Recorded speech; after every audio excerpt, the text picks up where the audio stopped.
राम राम मित्रों, किस पे नाराज हुआ जाए? सरकार पे, सिस्टम पे, न्यायपालिका पे, पुलिस पे या किस पे?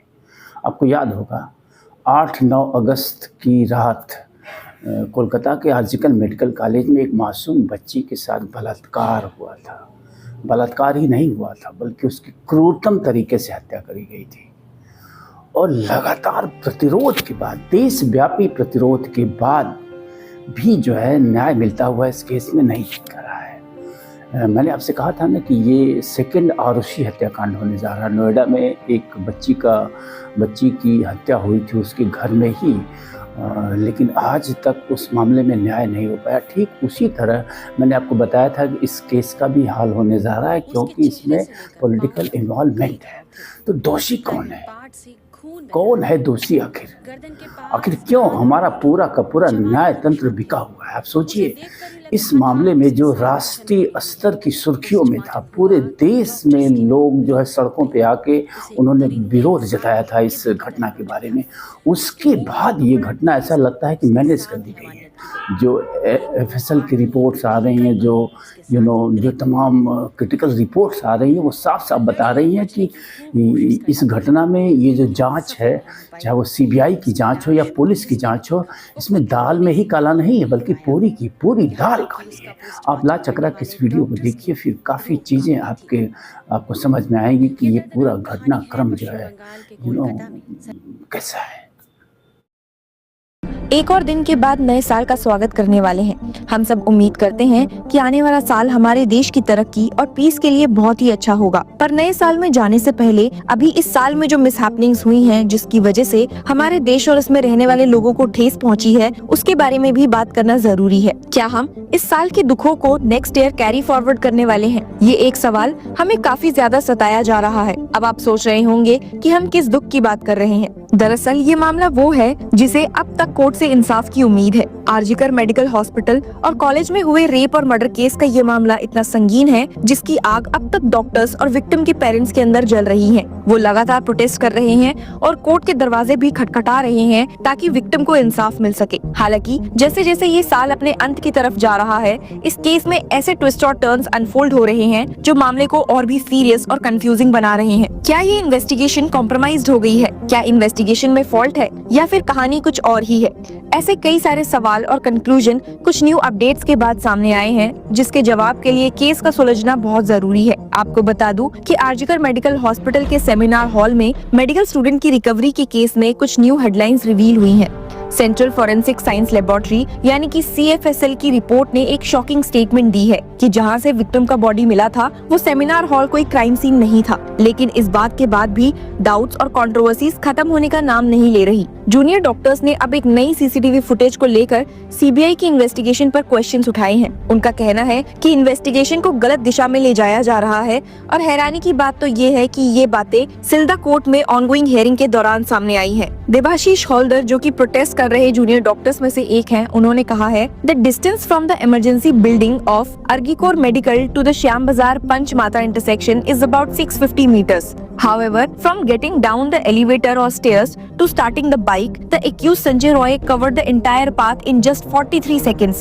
This CCTV submitted by the CBI is raising doubts in our minds. Even Superman cannot cover such a distance in a short time. So is something being hidden? Debashish ने आगे क्लैरिफाई किया है that we are raising questions because we are not sure about the matter. We have several doubts in the investigation process. Once we clear them, there will be no more doubts. आपको बता दूं कि CBI की तरफ से इस बारे में अब तक कोई रिस्पॉन्स नहीं मिला है। जैसे कि आप जानते हैं कि केस में नए ट्विस्ट तब आए थे जब आरजीकर के फॉर्मर प्रिंसिपल संदीप घोष और ताला पुलिस स्टेशन के फॉर्मर ओसी अभिजीत मंडल को बेल मिल गई थी, क्योंकि सीबीआई ने 90 दिन के अंदर चार्जशीट फाइल करने में फेल हुई थी।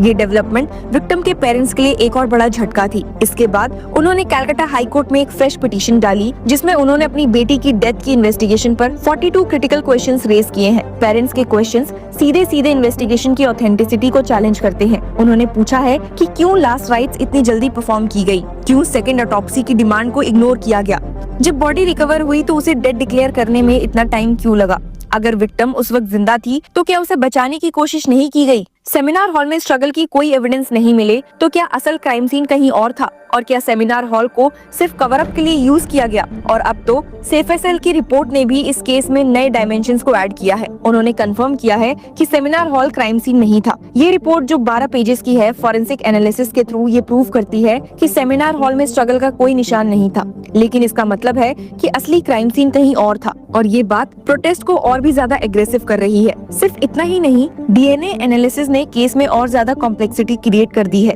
कुछ मीडिया हाउसेस ने बताया है कि रिपोर्ट के अनुसार विक्टिम के लार्ज इंटेस्टाइन, निपल और वेजाइनल सैंपल का डीएनए एनालिसिस किया गया, लेकिन ये सब रिजल्ट्स और भी ज्यादा शॉकिंग थे।